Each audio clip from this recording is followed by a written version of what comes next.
So my version of relieving stress is to let it all out, but not in terms of crying, screaming it all out.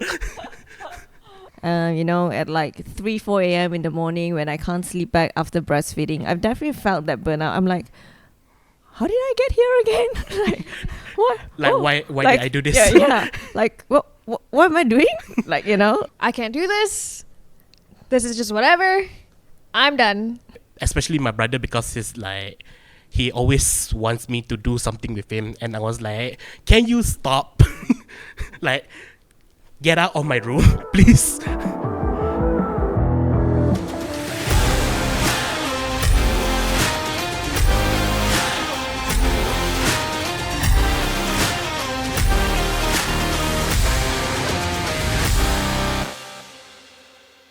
Hello everyone, good morning, ohayo gozaimasu. Welcome to this group's episode of the podcast where we talk about our mental health, our motivation, and everything in between. I'm your host Arif. And I'm Marissa. That's right. Today we're going to be talking about something that a lot of people have been struggling with, burnout. Let's be real, like in uni, as a uni student, we all experience burnout, am I right? Yeah. So, in this day and age where artificial intelligence, or AI for short, is changing our way of operating in both work and our private life. So, where is the line between like resting and our productivity is blurrier than ever. That's right. It's whether you're a student or a teacher or a professional of anything, burnout will never discriminate. It'll always attack you here and there regardless on whether you want it or not. So, to help us discuss this topic, we have a very special guest. Someone who has been through burnout more than us, actually, yeah. So, please welcome our guest, Miss ZN. Ohayo gozaimasu. I have no idea what you're talking about. No burnout. But yes, thank you so much for having me here. So no worries, Mizian. Today we're just going to have a very simple and casual conversation talking about burnout. And let's start off simple. When you hear the word burnout, or say the first time you heard the word burnout, what comes to mind? Too many things at the same time. Right. Do you think like... What about you? What's burnout to you? Burnout to me, I think it's just simply being done with everything. Yeah. Like, I can't do this. This is just whatever. I'm done. And I'll get back to it like later on when I'm ready. But like probably in the moment I'll just not think about it. Yeah. And what do you think, Arif? What's burnout to you? Well, in my experience of burnout, I become apathetic. I'm just a lifeless zombie. I just don't want to do that activity like for a while. I just put it away, put it in the shelf and never open it. So yeah. People can relate to it. So especially when you can't stop, because there's always something else that you need to do. You know, the feeling of burnout is like constantly about like running low, running empty, and like the thing is about it, sometimes you still could feel the pressure, like, oh, I have to finish this, because what if I disappoint this person, or what if I disappoint myself? And then later on you still get the pressure of like, I still have to get this done, but then at the same time you're like debating like, should I still get it done? Do you ever feel that way, Miss Yen? Yeah, definitely. Like too many things at one go, right? We have to juggle family, work, husband, kids, mother-in-law. Yeah. Yeah, it's meant to be the first, but it doesn't sound good. So put it at the last. Yeah. Do you ever What about you? What do you like have to juggle? As I mentioned off camera, I do work part-time as a side hustle, so I have to juggle between uni and my work. On my off day from uni, I have to go to the center of KL, which is already tiring on its own level. And then I have to work from 9 to 5, which is another level of tiredness. And by the weekend, I'm just I'm just dead on my bed. So that's my personal level of burnout, and I play games, but then I also like I don't have the energy to play games. So that's my version of a burnout. I don't have the energy to do the things I want. And I think for me, it's just constantly being pressured. Like, I always think so much about every detail of my life and the things that I do that when I do feel burnt out and that I feel like I'm done with this, I cannot actually be done with it. Like, it's not even from people's, like, not even from people being there that's giving me the pressure. Like, I'm pressuring myself, and sometimes I don't even know that I'm pressuring myself. Like, for example, like, I don't want to do this, but then I'll still do it. And then at the end of the day, I'll just be so out of it. And then, it's kind of like a depressing type of feeling. Like, it's like you're lost, but you're not actually lost. You're just Confused. tired. Yeah. Yeah. It's kind of sad, though. But, yeah. Just so everybody knows, burnout is more deeper than just being tired or being pressured of doing things. It's also about your mental health, your mental health, about lacking motivation of doing things and lacking confidence. Have you ever felt that way throughout your life of working? Yeah, definitely. I think it's normal to have moments when you feel the burnout. But very importantly that I wanted to highlight, I think the word burnout, and you mentioned the word motivation, but I'm going to use the word passion, as that's what we always use in corporate training. Burnout and passion, it's like hand in hand. Because if you're very passionate with what you're doing, and if you enjoy what you're doing, like you say, if you have time to enjoy the things that you truly want to do, you don't feel the burnout. Yeah. It's fun. There's no such thing as burnout. It only happens because you don't enjoy what you do. So I definitely felt the burnout at many points of my life. But recently, definitely no, because I enjoy what I'm doing. I'm here with you. I enjoy it. I don't feel it at all, Yeah. Yeah. Yeah. But I feel like it could really affect one's mental health. Like, you would lack creativity, you would lack motivation, you would lack even having fun or even how you see yourself in general. Don't you agree? Yeah. So, I have a question. If there is something you could share a bit on your own, based on your experience about burnout, what has been like, have you ever had like one like horrible experience of burnout throughout your experience of working? I think my experience of burnout is when I gave birth to my second child. I think they were 1 year apart. To sum it up in one sentence, I disappeared from the face of the earth. So, but it was everything at the same time. I was managing a 2-year-old who is clinging on my legs. I'm trying to breastfeed my newborn. I'm trying to manage my mother-in-law and my husband and my mom and work at the same time. No social life, because that's it. That's the max I could handle. That is your social life. That is the max, social life. yeah. And I think at one point, at like 3, 4 a.m. in the morning when I can't sleep back after breastfeeding, I've definitely felt that burnout. I'm like, how did I get here again? Like, what? Like, why did I do this? Yeah. Like, what am I doing? Because it's always, that question always comes when, in the moment when it's just silence. And for some, it could look like midnight. And for me, it looks like 4 a.m. in the morning. Yeah. What about you? What is your burnout moment? I think it's probably when everything gets a little bit too much. Like, it goes for school. It goes with me being at home, needing to, like, take care of my brother.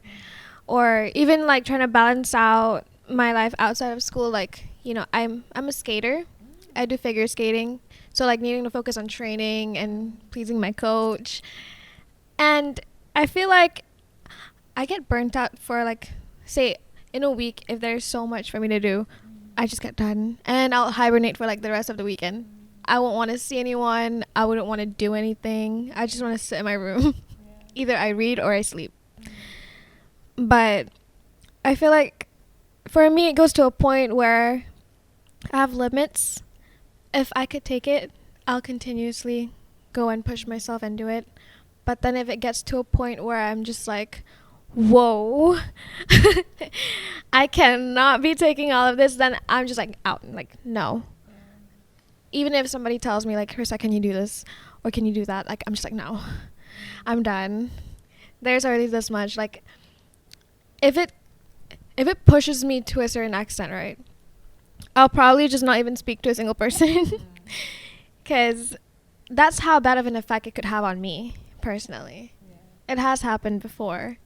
And a lot of people tend to like not understand like what's wrong with her. I'm not the type to be like, I'm so burnt out. I won't tell people anything. You just caved in. Yeah. I'll just hide and say bye-bye. We'll see you next week. Yeah. And you, what about your burnout moment? My burnout moment, it has to do with my previous uni. Before I came to help, I was in an art school called the One Academy, TOA. So they're an elite art school, so their expectation is really high. And then no matter how much I draw, one of my hobbies is drawing. No matter how much I draw, like I could never like get a passing mark from the lecturers. And I repeated the same around 3-4 times then before I gave up. But then during those time, I was severely burned out from drawing, and then my old anger issue, like back when I was smaller, I have a bit of an anger issue, and it resurfaced, and then I started like, I'm just mad at everyone at anything they do. My brother is like, especially my brother, because he's like, he always wants me to do something with him, and I was like, can you stop? Like, get out of my room, please. Then yeah, and everybody was like, what is wrong with him? What is wrong with him? And nobody really asked how am I doing, except for my sister, which is after I reached the boiling point and like started scolding everybody in the house. And then even then I was like, I realized that my burnout was out of control, because it's more of crash out than burnout. So my way of burnout is I crash out. So yeah, then my sister's like, your crash out is been really out of control lately. So I'm taking you to a psychiatrist, and then we talked things out with the psychiatrist, and it went back to my old family problems. Then session after session, we talk and talk. Then it's just the crash out it went back under control. So now I'm more sane, I guess. I'm more stable now, and I do. And then nowadays, I'm just like, after I enter help, my burnout is just on the medium side. So I still get burnt out, but then I can manage the pressure, the stress. Yeah. I wanted to take the time to acknowledge you for sharing about, something so vulnerable like going to a psychiatrist. I think it's not easy to share that. And I think a lot of people go through the same thing. But what's important when you go through the burnout, we as a human being is responsible to manage our own burnout, because we can only be burnt out if we allow the burnout to seep through us. We can only feel the burnout when we open the doors and allow these people, things that affect you, correct? Otherwise, it will not affect you. And it is our responsibility to seek for help, which is, it could look like in the form of a psychotherapist, psychologist, and recently I took my best friend's advice and I decided to go for my therapist. I just went through a first session with my therapist and it was amazing. And I think still in today's day and age, a lot of people still don't talk about it enough. But I think what's important is we are responsible for I'm responsible for my burnout. And I get to see a therapist and work through my issues so that I don't lash out my issues on, while we're doing this or while I'm with my clients or on my kids or on my husband, that sort of thing. So we are responsible. Yeah. It is quite scary how it could really overtake a person. And it's also very scary how, you could be so passionate about something. It comes to, we had a conversation about writing earlier. I felt it too. I'm always so into it when I'm doing something I love. Even when I write, I could write for hours. But then sometimes when I do get burnt out, sometimes I don't know how to fight it. And it feels like, it's like my passion has been gone. It's been taken away. But yeah, it's still there. But the scary thing is just how it can be so powerful, how it could just, overtake it and make you feel like you're losing something when you're really not. What do you think about that? I feel like that's the healthier option, the healthiest option. Yeah, after the psychiatrist trip, then I got my anger to, I have to say, to subdue, to get it under control. Now I'm one of the chillest member in the family because now it's everybody else's turn to crash out. I was like, So they need therapies. yeah, they all need therapy, and I'm in the background drinking tea. I was like, have you considered going to therapy? I love that.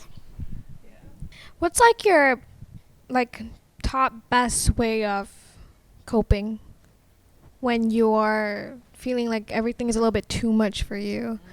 How do you cope? I don't know my top best way. I know my recent ways. Okay. The most recent one is I schedule in I'm a very calendar kind of girl. Okay, so I my life is really based on my calendar. So it's been a long time that I've always wanted to paint, but I never got around to do it. It's always like, later lah, when I'm free lah. 3 years is in my mind, but it never happened. I bought the brush and I bought the paint. It all dried up because I just didn't prioritize it. So my recent way of managing burnout is that I schedule my painting in my calendar. And when somebody asks me, are you free on Wednesday, 10 a.m.? No, and then I'll look at my calendar. I'm sorry, I'm not. I'm not free. So then that sales appointment or that client gets to choose another day when I'm free. I'm simply not free on that day. So to me, managing burnout looks like putting rest in my calendar. And painting is my form of resting. And I really enjoyed it. Oh, that's interesting. I don't think I've had figured out a way on how I'm going to cope with my burnouts or times when I'm just done with everything. Because majority of the time, what I do is just, I sleep it off. I sleep it off and I forget about it. And then, the next day comes, I'm looking forward for a better day, but sometimes it's just the same thing. So I think my way is probably doing things I love, obviously. Things that I love that's not making me burn out. I'll go skate. I'll go to the ice rink. I'll go skating. Or I'll go dance. And I love painting too. So sometimes I would sit in my room and just paint whatever on a blank canvas. What would you do, Arif? I would ajak my friends to go karaoke. Yeah. So my version of relieving stress is to let it all out, but not in terms of crying, screaming it all out. Yeah, so sometimes like my friends and I will share one of our shared hobbies is karaokeing. So whenever we hang out, we usually go to karaoke places, and then we just sing a bunch of songs that we know lah. Yeah, and then after like 2 hours, 3 hours session, I was like, our voice is gone, but it's all our stress is also gone. All burned. Yeah, Good. yeah. So yeah, my version of like releasing the burnout is to let it all out. And so I noticed the title being "And Work-Life Balance and AI Age Dilemma." So Okay. that's a really interesting topic. Tell me a little bit about your thoughts about AI and dilemma. AI, in terms of work, you can use AI to generate like the answers, but the answers for work. But then it's not really. I don't really recommend like copy pasting it. You just take the suggestions. But then in terms of drawing, wholeheartedly against, because in drawing, because I've seen AI arts, they all look really AI. It's like the character has 6 fingers on one hand. I was like, and then the coloring is, for me, is too smooth. I was like, you can tell it's AI because the rendering is too smooth. I was like, yeah, that's AI. And then sure, like there's some people in this world like have 6 fingers on one hand, but then it's like, but then you can tell it's AI. Yeah, so it depends on the situation. If it's for work or like for your assignments, you can use AI to get the suggestions, but you have to do it yourself still. So it's, for me, it's like 80-20. Yeah, 80-20 use of AI. I would prefer like to use my own thoughts and my own way of doing things. You, Risa? I mean, I totally agree with like, using your own thoughts and your own ways of doing things, because I'm scared of, like, I'm always thinking about what's coming up next in the future. And I'm scared of losing my own knowledge, and losing my own train of thoughts, how I think. And I don't want to depend on AI. I feel like a lot of people take advantage of it because, like, it's just right there. Everything's right in front of your eyes. And, like, what's the point of thinking this and that? And I don't want to be like that. So, unless when I really need to, I'll use, like, say, ChatGPT, of course, and pick up some reference. But then other than that, like, I don't dare. Because I'm afraid of, like, what if I'm not able to think anymore? What if I get too lazy to even, think of anything? Yeah. What if I lose creativity? Yeah. So, I don't know. I don't think I'll ever actually fully depend on AI. It's probably more of a 15% for me. Yeah. Yeah, I would say 85-15 or 80-20. So As in 80%. yeah, 80%. No, 80% use my own. 80% Yeah. use your own. Interesting. Yeah. So for work, I definitely use AI. I think a huge part of my work in training and coaching is to write the proposal for the training and coaching. So before we conduct the training, we usually have to pitch to clients to talk about training. So in the past, I probably take like 2 hours to do one proposal. And now, because of AI, I do it in like 20 minutes. And not to say we're copy and paste, but more so AI helps you to shorten your thought process, helps you to be sharper, helps you to, gives you like a draft to talk about it. But you guys are in the best department since we're in the communications faculty. So shout out to those who are listening out there in the podcast. And if you're wondering what course you should take in this AI age dilemma, definitely communications, because I believe that AI can help you to be faster, better, sharper, but one thing AI can replace is your ability to communicate. Yeah. You can write anything you want, but at the end of the day, if you're standing in front and you have to present that document, you can't go like, Yeah. Yeah, so you guys are in the best faculty. So yeah, join comms.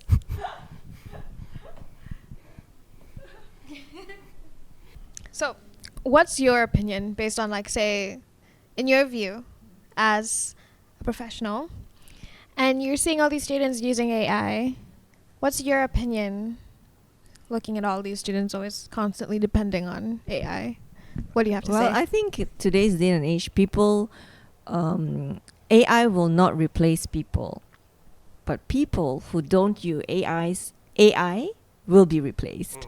And let me unpack that a little bit more, because I've seen and talked to professionals that refuse to accept AI in a sense that they feel threatened, in a sense that they feel like they're being replaced. This whole topic about AI replacing the job is huge, and then it doesn't help when you open news and then you see people cutting jobs because of AI, because of automation, but it's not. AI just helps you to fasten the process, but it doesn't replace you in that sense. You have to think AI as your partner, not as you, because they can't write your style, but they can help you to kickstart the ideas that you probably thought about it but don't know how to articulate. Oh yeah, 100%. Yeah, totally agree. I actually wanted to ask your opinion, because Alright. you're going to be a writer, and ChatGPT and AI is writing, Yeah. So why would you choose that, and what's your view about how AI may or may not replace you as a writer? I don't think it will, and I don't think I'll even allow it to, because from the things that I've wrote and from the poems and stories I've constructed, I love my work. I love how my brain works sometimes. And sometimes if I do use AI whilst doing my work in writing, I would probably just look up for ideas, like say topics for a poem that I should write, or terms I could use, or say if it's a story, I'll just search up for ideas like a storyline, like options for love, for example, or a student's life or whatever. But other than that, like, I don't think I'll ever let it write down something that I want, like help me construct something. Because just like you mentioned, it's not going to work like how we work, And unless people actually allow themselves to, like, depend on AI, that's up to you guys.